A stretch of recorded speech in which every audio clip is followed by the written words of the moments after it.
hands waiting for the green light from us. Yeah, so. and we're giving them the green light. Go. Takes a little bit for that information to travel. All right, I think we're good, and we've got an island on the table and an Aether Vial from Christopher Walker. The Aether Vial immediately resolving, too, as we see a Flooded Strand being put into the graveyard. For Joe, pushing him to 19, and we're probably going to see a Sensei's Divining Top here.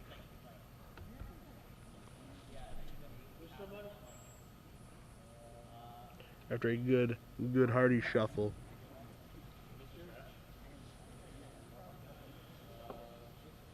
There you go, SDT, good to go, sir.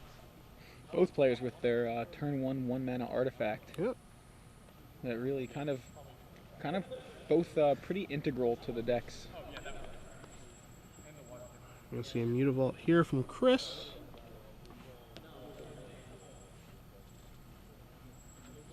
And nothing doing. Seeing Arid Mesa for a Planescape from Joe. Joe knocking himself down a little bit, down to 18. Aether Vial, a card that can cause a huge problem in this matchup. We are going to see a Stoneforge Mystic right away. Batterskull is the super of the day.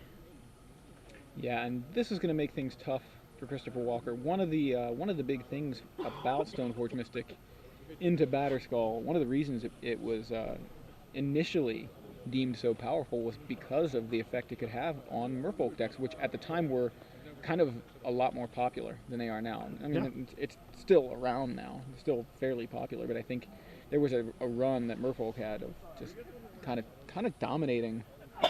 It was running rampant over Legacy. It really was. Just not even no bones about it. It was running rampant over Legacy and putting up good finish after good finish after good finish, even though people were like, yeah, it's not that good of a deck. Like, that's doing so well. Well, if it's not so good, why does it keep winning? Yeah. So we see an activation up top at the end of turn from Joe Bass, and actually, I'm sorry, that was during his upkeep. End of turn, he didn't have any mana available because he cast Stoneforge Mystic. So finds a Scalding Tarn, plays it, passes it back to Christopher Walker, who now has 2 counters on his Vial, exactly what he wants it to be, and he's going to go ahead and use it. Plays a second copy of Master and Commander. Actually, you need the Coral Hum Commander to have Master and Commander. Indeed. As he's going to get in here for 3, 4, 5, 6, 7 points of damage. Tarn going to get sacrificed here. It looks like Batterskull's going to come to play. And now it's just a flat race. And now it will be interesting to see if this is a race that Batterskull can win. Yeah, see, and that's the thing. Like, the way Merfolk can beat a Batterskull is just overwhelming it. That's all it can really do at this point. You got to overwhelm it with your unblockable guys.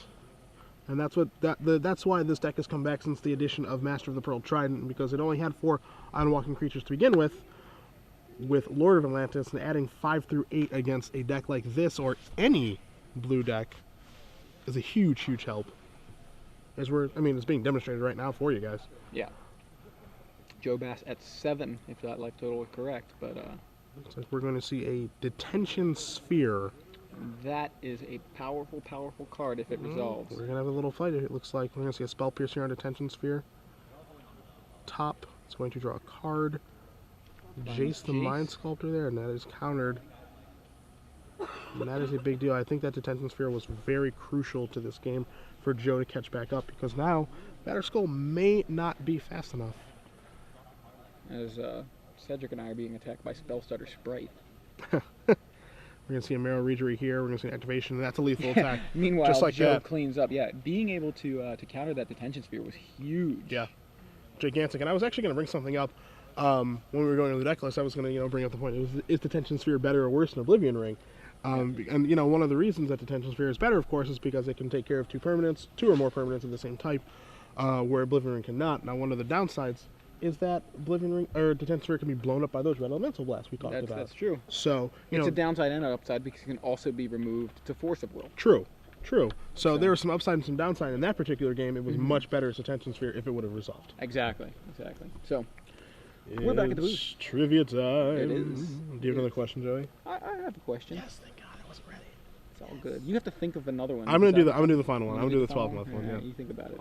What Kithkin deck was Nope. played in the top? No way. Who No way. piloted It wasn't Kithkin me. Deck at the top 8 of Pro Tour Kyoto, was it? Yeah, it may have been it. May have been it. May have been it. Okay, Who got so crushed in that's not the 30 question. seconds to the top of that Pro Tour? Who was it? Because it didn't take long. So we're gonna ask you guys some more trivia, again. Give away some premium again. 6 months. 6 months this time, doubling it. We're gonna double it again later. But for now, 6 months of Star City Games premium access to the winner of this particular trivia game. Tweet your answer with the hashtag SCG Premium, which you can see at the bottom under there. We'll get you 6 months of premium. So the question is, well, we've mentioned this a number of times today. Oh, so they have no excuse to getting it wrong. If you've been watching, if you've been paying attention, you could have actually heard this very recently because I think we've even mentioned it in the last 10 or 15 minutes. Okay. One of our players in the top 8 here today also made top 8 in the legacy portion of SCG New Orleans. True. Who is that player? Which of our top 4 players, actually, I'll even go with that. 4 competitors. Which of our top 4 competitors also made top 8 at SCG NOLA, or New Orleans? NOLA. Yeah, hashtag SCG NOLA. That's what the hashtag was for that event. So yeah, you tweet your answer with the hashtag SCG Premium, and you have the chance to win 6 months. Free premium access. I think he was even in the finals of that tournament, I think. He or she. He or she may have been in the finals. Could be anybody. It could be anybody. Anybody. It can be Peter Griffin. Sorry, that's in my head now. All right. So if you get that question right, go ahead and tweet it at hashtag SCG Premium. We'll get you 6 months of premium.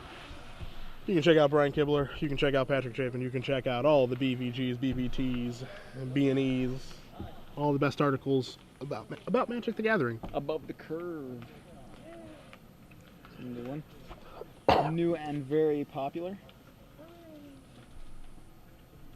So, we got a sideboards in front of us. I have Christopher Walker's in front of me, but since Joe wasn't losing into that game, he needs to turn things around, so he will go first. Joey, hit it. All right, Joe Bass, what do I want to do? What do I want to do? All right. Terminus seems like it's something you definitely would want. You know, just to be able to, another way to clear the board. Another removal spell in Path to Exile is very likely to come in here. Disenchant for the Aether Vial. 3 copies of Red Elemental Blasts, no lack of targets for that one. He will very likely bring those in. Will very also likely bring in Umezawa's GJ. He's got a quite a live sideboard here. He's going to bring in pretty much everything but the Grafdigger's Cage, the Tormod's Crypt, the Rest in Peace. Probably not the Vencers, but he could arguably bring in everything else. With pretty good reason, honestly. Yeah. So, how about on Christopher Walker's side? On Chris's side, up a game in what is a pretty close matchup. I wouldn't call it favorable. I'd say it's really close to 50-50, honestly. I think what he wants is more cowbell. More cowbell. Oh, I'm sorry, that's Christopher Walker. Yeah, that's okay. Sorry. That's okay. That'll happen. Looking here, Kira's okay. It's not great. I mean, there are swords after sideboard. There are Red Elemental Blasts, so it's certainly reasonable to board that in. Also taking a look here, Spell Pierce is fine. I mean, Spell Pierce did save him that particular game. It's not great, but it's not terrible. It's very situation dependent. If things are going Chris's way, the Spell Pierce will actually do exactly what it did that game, which is counter a relevant spell right on time. Now, if it is a Terminus, Spell Pierce is not going to do a great job of countering it. So that's one thing to keep in mind about Spell Pierce. Other than that, there aren't a lot of good options here for Chris. His deck is set up pretty well, and Merfolk is a pretty tight package on what it's trying to do, so there isn't a ton of wiggle room. Dismembers can certainly come out of his deck, but again, you also have to consider keeping in Dismember because there are Stoneforge Mystics in Joe's deck. So there's a lot to consider here on this end. Chris has a deck list in front of us just like we do, so it'll be interesting to see exactly what route he goes with the sideboarding options that he has available to him. So just wanted to clarify the trivia question because I'm seeing some answers that may be correct if the question is interpreted a different way. Okay. But this particular player made top 8 of the legacy portion of New Orleans and made top 4 today. Correct. There you go. Could be anybody. Yeah. So you see, it looks like both players have kept their opening hands. Joe Bass is going to lead off with a Tundra. We do see Red Elemental Blast in Joe Bass's hand, and we're going to see an Aether Vial here, resolving again. Okay, Joe took Mulligan to 6. Thank you very much. Yeah, down a game and down a card does have the Mountain from the sideboard. What do you think about Stoneforge Mystic? He could beat... Christopher could beat it last time, and the reason he was able to beat it last time, I think it had a lot to do with him being on the play, as we see Batterskull searched out here. So it's going to be interesting to see, can he beat it again this time? There's Aether Vial goes up to 2. Chris draws a Force of Will. A little late. But ooh, okay. He has a Wasteland he's pulling forward here. Can take the risk of blowing up the Tundra, hoping that Joe does not have another white source of mana. I think we're going to see another Aether Vial. Okay. Ooh. So now it's on Joe to have another white source of mana. Does he have it?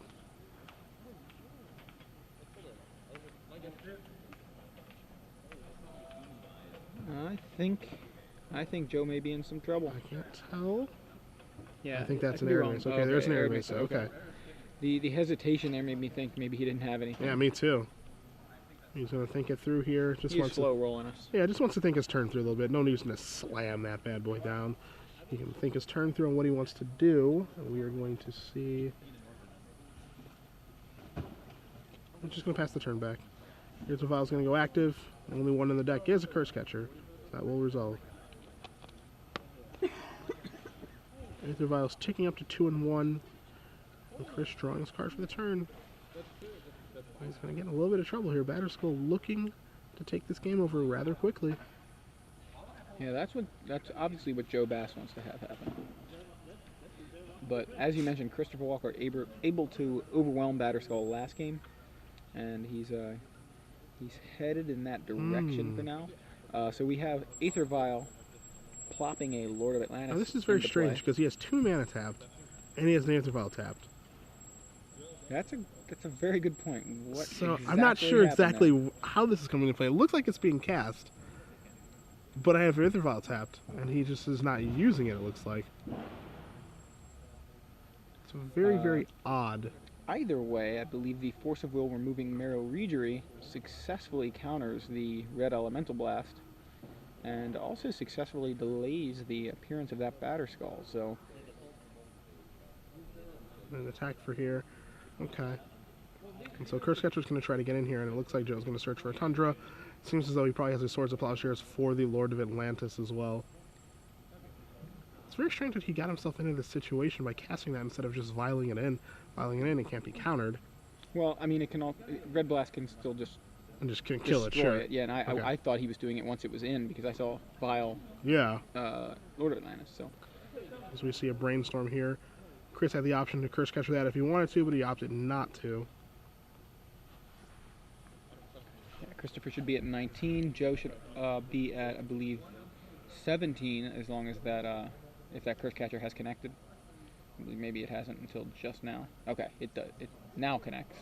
Joe at 17, and untaps, plays a Flooded Strand, cracks it, goes to 16.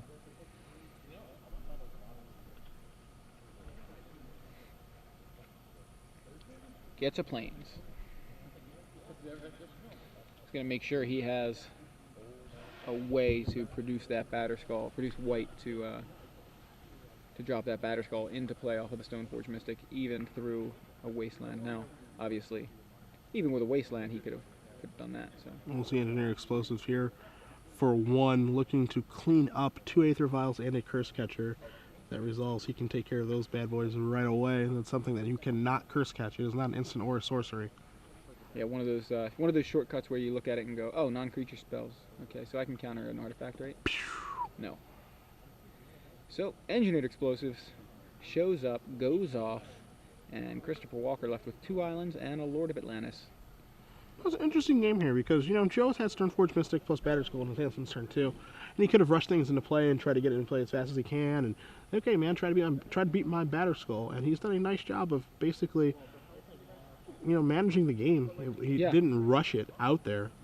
Yeah, he's still, he's got that Batterskull available for whenever he has the opportunity to land it, and he just doesn't want to do something else. And I believe that opportunity is now, so. We've seen Chris draw 2 pretty insignificant cards. He's drawing Spell Pierce in a day. It's Joe's mana. He's not under any duress here, any trouble, and we see Batterskull start coming on in. Yeah, Joe Bass now going to go up to 18, if that 14 is accurate, which I believe it was, because he was at 16, popped the explosive, took 2 from the Lord of Atlantis, went to 14, and now goes up to 18. So, and a Mutavault from Christopher Walker, and a Marrow Regery. Marrow Regery can be countered right now. No vial, no cavern, and it is not countered, so it resolves. No interest. As we see Batterskull come across again. And now this is typically what happens when a Batterskull gets going against Merfolk. We saw last game as Chris was able to swim underneath it because of Island Walk from Master of the Pearl Trident, but in most situations, this is what typically happens when Stoneforge Mystic decks are up against Merfolk. Batterskull starts to take over, you can't block it effectively, attacking through it is difficult. And that's exactly what's taking place here. I mean, he does have Lord of Atlantis, so he has two guys that have Island Walk, but Right. it's tough to race a 4/4 lifelinker. Yeah, he's got quite a bit of power on the board. As we see Swords to Plowshares on the Lord of Atlantis to remove the Island Walker, and giving Batterskull the attempt to block if it resolves. Spell Pierce. Joe says, I will pay. Days. Days. Joe says, I will crack my fetch land. And we have a concession. Pay. And Christopher Walker says, yeah, can't get through that. Yeah. You had the answers to my answers, and I'm not trying to draw this one out. Joe Bass ties it up, 1 game each. Miracle Blade versus Merfolk. Here in the semifinals of the StarCityGames.com Legacy Open. We're getting there, We are. inching towards the finals. Well, it Those could are these be players trying to make a finals appearance. under finals, or we could have Merfolk ruin the party. Yeah. We'll see exactly how Game 3 goes here for Joe Bass versus Christopher Walker. Big deal here for Chris that he's on the play Game 3, so those Dazes are better, those Spell Pierces are better. Much better cards when they're on the play than on the draw. I don't think a ton changes in their sideboarding. I know I took care of Christopher's sideboarding. He's looking through right now, so he is changing a little bit here. Do you think much changes on Joe's side? I don't think so, and it doesn't appear so. It doesn't appear Joe thinks so either, because he's gone directly to shuffling. Yeah, he's just rocking and rolling. He may decide to take a peek, but I don't think that's what he's. I don't think he's going to. So going straight to shuffling, wants to go right into Game 3 and see if he can take that momentum from Game 2 and carry it on to an appearance in the finals. We shall see. We shall see. These players do shuffle away. No word from the other side of the bracket, as far as I know. Taking a peek down here, definitely a crowd gathered. They're definitely still playing. Not sure what game they're in. Any updates on the other side? Any updates on the other side, guys? Just what I've heard. wondering. Okay. It is a Miracle Mirror match, so Yeah, we it could be still be deep. we in could be game going one. deep into the night here. Yeah. So, 2 tribal decks in the top 8: Goblins and Merfolk. Yeah. Travel's where it's at. Travel Tattoo. That's definitely in style. Get you one. Get you 2. if you want.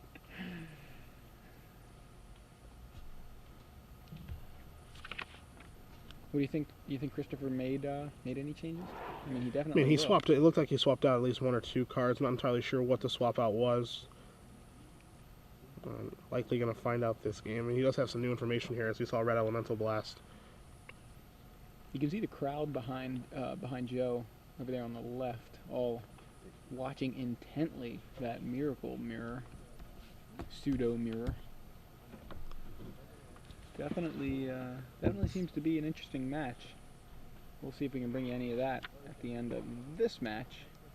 Wouldn't be surprised if we could. I think that one's going to go a little bit longer this one, as we see Christopher Walker is going to take a mulligan rather quickly.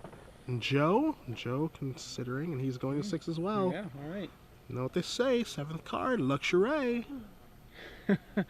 I love how it was like yesterday morning. It was who was it? Adam Yurchik. Adam Yurchik, the one and only. Yurchik says it, and now it's just an accepted adage. Yeah, you know what they say. It's my job to get over. You're losing. The 7th card is a luxury. Yeah, it's my job to get over new vernacular. Assuming I'm using the term vernacular correct. Sure are, buddy. Yes. Now do I know how to spell it? No. I think you can get it if you tried. Exactly how it sounds. V-U-R. No. Any lure. Is that close? That's close. All right. Vernacular spectacular. They'll give anyone a college degree, I swear. Let's just hand them out. Just giving them away. To see both players 1 to 6. Christopher looking at his opening 6 cards. Is it better? All right, it's better. And Joe Bass says it's better. Turn 1 Vial off a Wasteland from Christopher Man, Walker. Aether Vial's resolved all 3 of these games, just no questions asked. We're gonna go up to 1 here. Wasteland, likely Chris's only land. It was really just very dependent on a Vial resolving, which it did. Joe Bass, no sack of the Flooded Strand, no top to begin the game. He does have a Tundra though, which is able to be wastelanded. We're gonna see a Curse Catcher here. And yeah, there's the Curse Catcher. Things are looking good for Christopher Walker so far. Vial ticks up to 2. He can waste away that Tundra. Vial in a Lord of Atlantis, a Master of the Pearl Trident, a Coral Hum Commander, any number of 2-drop Merfolk. A Silver Gill Adept, that'll also work. Looking to draw a land, draws a wasteland. Does draw a land, but it is not a blue producer. We're going to see a Brainstorm right away. Yeah, after the wasteland targets the Tundra, Joe wants to use that mana. Brainstorm is resolving. Joe deciding exactly what he wants to keep, what he wants to put back. And with that fetch land, making that Brainstorm even better. Puts back the quote-unquote garbage. Curse Catcher in for 1. We see another Wasteland there from Chris, and he just passes it back. So let's see what Joe can muster. He did Brainstorm. We're going to see a Mountain here. I didn't see the reveal, but I assume Joe did. So for what? For the Reejerey? For the Silver Gill Adept? I'm sorry, yeah. Oh, he vialed it in, so no reveal necessary. That's right. He's got a Reejerey in hand. Yep. I assume that's what he was going to reveal. We're going to see Master of the Pearl Trident here. And an attempted attack for 5. We're going to see Red Blast. Alright. Red Blast works, and just 3. We're going to see a Mutavault here too, so now Mutavault can start attacking as well. Wow. You can see the reliance on that Aether Vial this game. If Joe would have just been able to take out the Aether Vial, Christopher Walker would have not been in this game at all. Yeah, wildly different game. Can't cast any of his spells. He did finally draw an island. Yeah, this would have been the turn where he cast a Curse Catcher. That would have been where we were at this point. We're going to see a Vial, Lord of Atlantis coming. And I'm a little surprised to not see a Mutavault get fired up there. Must have other plans, or just forgot. He does have a Reejerey in his hand, but I feel like if he wanted to do Reejerey, he would have played that pre-combat, as we see both fetches happening here for Joe Bass.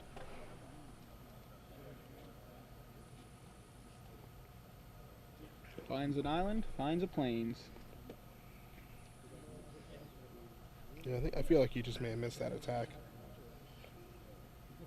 Curse Catcher and Reejerey coming over for currently 5 with the pump from the Lord of Atlantis. There you see Mero Reejerey. We know that Christopher Walker has one of those in his hand. And you see a Swords of Plowshares there on the Lord of Atlantis. It's going to go bye-bye. And this is going to bring Joe down to 11, makes it from 5 to makes the attack of 5 damage down to 3.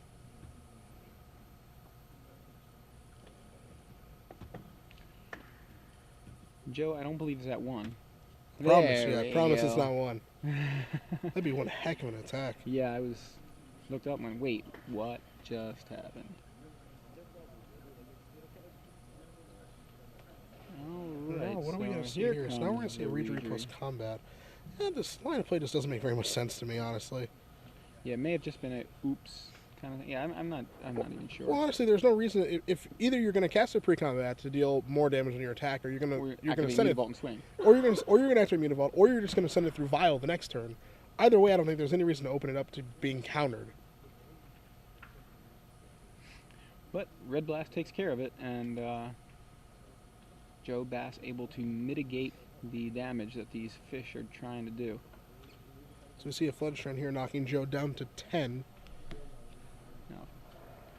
Now, Christopher can find Hidetsugu's second right. Game over. Game. See a second Plains here. Could we see a Supreme Verdict coming? We could.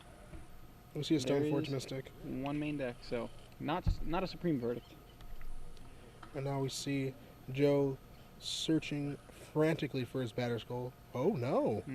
I was wrong. Maybe he already has batter's goal in his hand. Searches for it and was always jit. Umezawa's Jite backbreaking to the Merfolk deck. If it can connect. Vile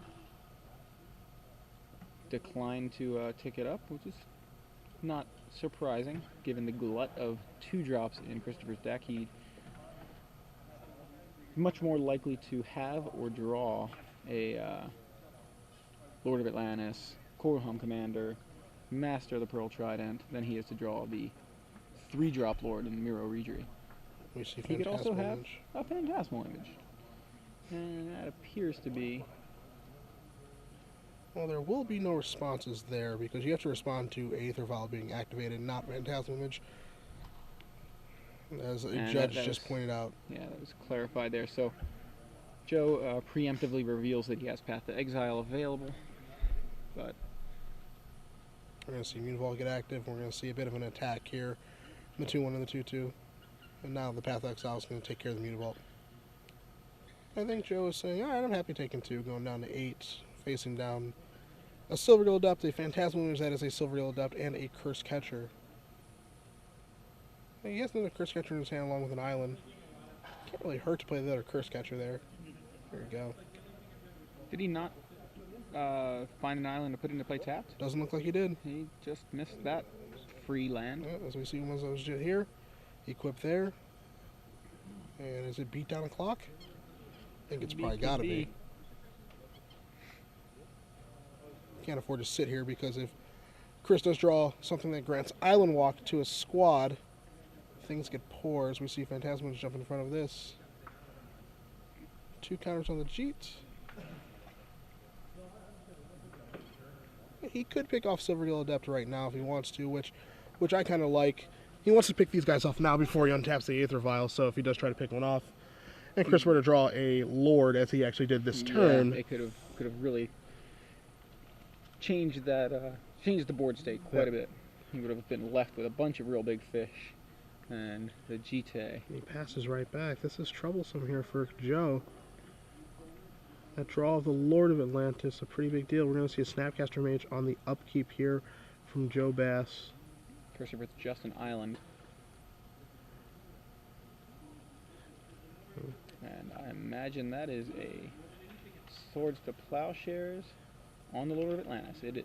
Swords there. You also had the option of just casting Red Elemental Blast as well, but not sure which one's better there. Draw for turn. Finds an island, and Curse Catcher looking a little lonely. You can consider attacking here, which he's going to do. Joe will take 1. Go to 5. Now Umezawa's Jit looking to get active and take this game over. It's already done quite a bit to keep Joe in this game, and Snapcaster picks it up, swings in, gets 2 counters. Likely going to see the removal of that Curse Catcher. We'll see. See Joe going down to 3, a virtual 7 because of the Umezawa's Jit counters. We'll see another basic here.